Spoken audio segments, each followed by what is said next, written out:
Hello friend, আজকের ভিডিওটি ভূমিকম্প প্রতিরোধী স্ট্রাকচারের সম্বন্ধে।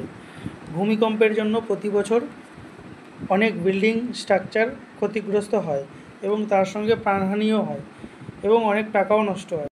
এর থেকে বাঁচার জন্য আমাদের চাই ভূমিকম্প প্রতিরোধী স্থাপনা।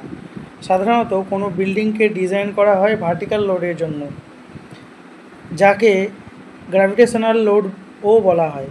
যখন ভূমিকম্প আসে তখন হরিজন্টাল ফোর্স বিল্ডিংয়ের ওপর অ্যাক্ট করে। এর জন্য খুব সহজেই বিল্ডিং ক্ষতিগ্রস্ত হতে পারে। এই হরিজন্টাল ফোর্সকে কীভাবে রেজিস্ট করতে পারি এবং তার কি কি উপায় আছে সেই সম্বন্ধে জানব। সিভিল ইঞ্জিনিয়ারিংয়ে 7 রকম পদ্ধতি অবলম্বন করা যায়। তার মধ্যে প্রথম পদ্ধতি হচ্ছে ক্রিয়েট এ ফ্লেক্সিবল ফাউন্ডেশন। সেকেন্ডটা হলো শিল্ড বিল্ডিংস ফ্রম ভাইব্রেশন। 3 নম্বর হচ্ছে ভাইব্রেশনাল কন্ট্রোল ডিভাইস। 4 নম্বর হচ্ছে ইউজ অফ পেন্ডুলাম। 5 নম্বর হচ্ছে share Waals and diagonal cross braces. 6 নম্বর হচ্ছে হরাইজন্টাল ফ্রেমস। আর 7 নম্বর হচ্ছে মুভমেন্ট রেজিস্টিং ফ্রেমস। এছাড়াও আমরা ভূমিকম্প প্রতিরোধী ম্যাটেরিয়াল ইউজ করতে পারি। এবার জানবো ফ্লেক্সিবল ফাউন্ডেশন কি। একটি বিল্ডিং দেখতে পাচ্ছেন, এটি হলো বিল্ডিংয়ের সুপারস্ট্রাকচার এবং এটি হলো বিল্ডিংয়ের ফাউন্ডেশন।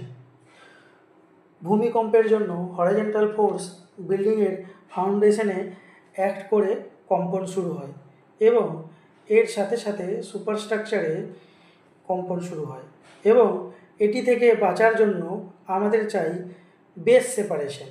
এর মানে হলো সুপারস্ট্রাকচার এবং ফাউন্ডেশনকে আমরা আলাদা করে দেব। এর ফলে যখনই ভূমিকম্পের জন্য হরিজন্টাল ফোর্স আসবে তখন শুধু ফাউন্ডেশনই মুভমেন্ট করবে আর সুপারস্ট্রাকচার স্থির থাকবে, আর যদিও করে সেটি খুব কম মাত্রায় করবে। এইভাবে আমরা ভূমিকম্প প্রতিরোধী বিল্ডিং বানাতে পারি।